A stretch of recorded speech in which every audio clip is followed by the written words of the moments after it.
Joining us now, Treasury Secretary Steven Mnuchin. Mr. Secretary, welcome back to Fox News Sunday. Chris, great to be back with you. The official unemployment rate, as we just reported for April, is 14.7%. But that does not include the 7 million jobs lost since April 18th, or the millions of workers not looking for jobs, or what are called the underemployed. So, Mr. Secretary, what is the real unemployment rate in the United States as we talk today? Chris, the real issue, and the President and I understand this, is the economic issues that American workers and American business are facing as a result of this virus and the decision to close the economy. And that's the reason why the President wants to work with the states to safely reopen the economy so we can safely get people back to work. So these are very, very large numbers. These are not large numbers because of the economy wasn't doing well. These are large numbers because we've shut down the economy. And I would just highlight the biggest component of this was in travel and retail and leisure, and not a surprise, we've closed down major parts of the economy. I'm going to get into that with you in a moment, but I think it's important that we face what the real numbers are. The Bureau of Labor Statistics says what they call the real unemployment number for April, which again includes people who are not looking for work or underemployed, is 22.8%. But again, that does not include, because the unemployment numbers for April stopped in mid-April, does not include the 7 million people who have lost their jobs since then. So aren't we talking close to 25% at this point, which is Great Depression neighborhood? Chris, we could be, but let me just emphasize, unlike the Great Depression, where you had economic issues that led to this, we closed down the economy. So it wouldn't be a surprise if you closed down the economy that in half of the workforce half the people didn't work. And that's why we're very focused on rebuilding this economy and getting it back to where it was. This is no fault of American business. This is no fault of American workers. This is a result of a virus. And that's why the President and I were determined to put together the largest economic program ever to help American workers get through this. So you are correct. The reported numbers are probably going to get worse before they get better. But that's why we're focused on rebuilding this economy. We'll have a better third quarter. We'll have a better fourth quarter. And next year is going to be a great year. Well, let's talk about that, because you and the President both say the economy is going to come roaring back. But I got to tell you, and I want to ask you about a number of signs which indicate that the recovery is going to be much slower than that, sir. Job losses are not just in the hospitality industry, airlines, restaurants, as you would expect, but they're more widespread. The white-collar and government sector, 3 million jobs lost. Major retailers like Neiman Marcus and J. Crew declaring bankruptcy, and the nonpartisan Congressional Budget Office says unemployment at the end, not of this year, but of 2021, will still be 9.5%. Question, are your rosy predictions based on economic reality or the November election? Chris, let me just emphasize, first of all, these numbers impact real people, and I want to emphasize we understand what this is, how this is impacting real people. So they're not just numbers, it's impacting real people. My numbers aren't rosy. What I've said is you're going to have a very, very bad second quarter, and then I think you're going to see a bounce back from a low standpoint. None of the economic models have ever worked in predicting what happens when you close down due to medical reasons. So my predictions are based upon what I see is the rate of reopening in a careful way. It's also based upon my views, and I've personally heard from many of the doctors that have vaccines and virals in trials, and their expectations of being able to get a vaccine by the end of this year and having real viral treatments, the advent of testing. All these things are going to help give American business and American workers the confidence to reopen in a careful and a deliberate way.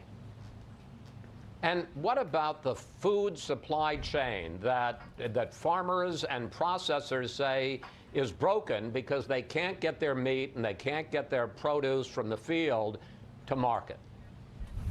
Well, Chris, those are real issues. But again, let me emphasize, I see the glass as half full and not half empty. If you had told the American public we would virtually shut down the entire supply chains and still be able to feed America and get drugs to America and continue to do critical work, I couldn't be more pleased how Americans are pulling together to get through this. So yes, there are issues. We're working through those issues.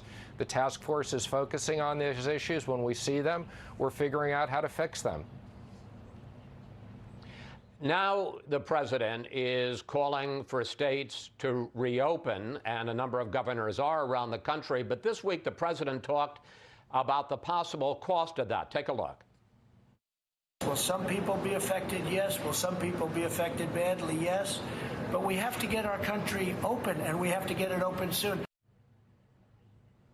But Patrick Harker, head of the Philadelphia Federal Reserve, says if the economy opens too soon and the virus spikes again, quote, not only would this be a health catastrophe, but it would reverse the recovery as well. If that happens, he predicts, quote, a painful economic contraction of GDP in 2021 as shutdowns are reintroduced. Do you agree that there is a considerable risk, not to say you shouldn't do it, but there is a considerable risk to reopening both from a public health and an economic standpoint? Chris, if we do this carefully, working with the governors, I don't think there's a considerable risk. Matter of fact, I think there's a considerable risk of not reopening. You're talking about what would be permanent economic damage to the American public, and we're going to reopen in a very thoughtful way that gets people back to work safely, that has them social distance.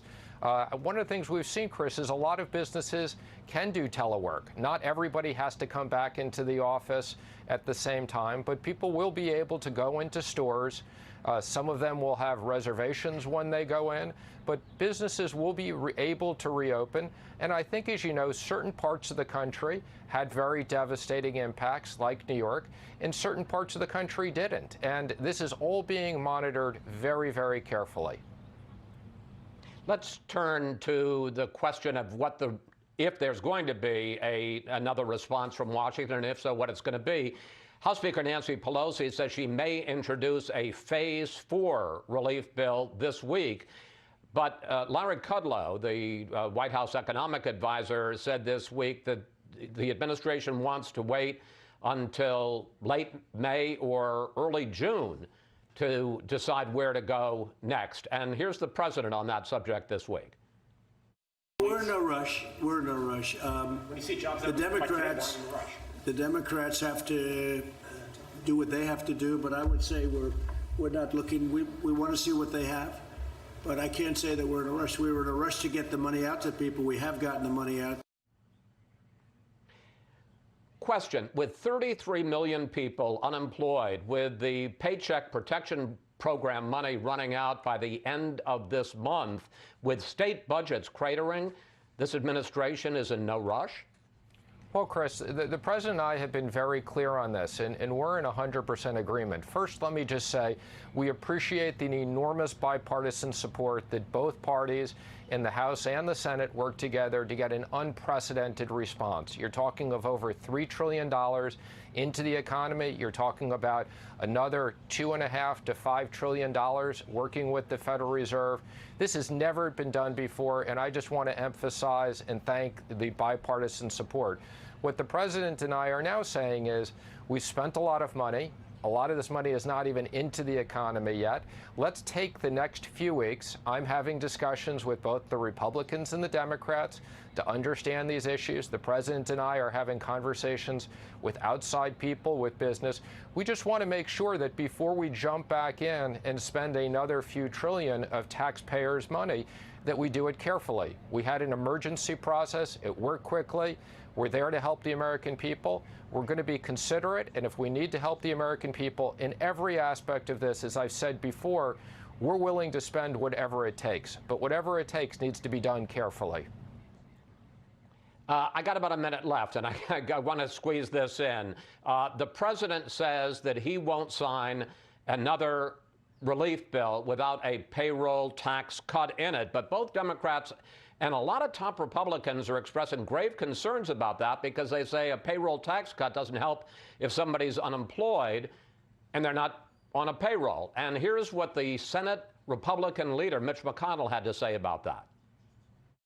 I think I can safely say for our team here, the Republican Senate majority, if there's any red line, it's on litigation. Litigation, of course, means liability protection, that if somebody goes back to work or goes into a restaurant, that they wouldn't be able to sue to say that they got the virus from that place. So given the hesitancy from the Republicans and Democrats on Capitol Hill, will the president, will you insist that a payroll tax cut be part of the next relief bill? Well, we're absolutely pushing for the payroll tax cut. It's an incentive to get people back to work. It's delivering money to the American public and to business in a very effective way. And that will be one of the components. You've heard Mitch McConnell talk about liability. We agree with that completely. The Democrats have been asking for more money for states. We've been very clear that we're not going to do things just to bail out states that were poorly managed. But we're going to look at all these issues. And Chris, let me just emphasize, all these bills have had enormous bipartisan support. When we need to go back and work and help the American public, we'll do this in a bipartisan way and make sure we get all these things included. Secretary Mnuchin, thank you. Thanks for your time today. Always good to talk with you, sir. Thank you.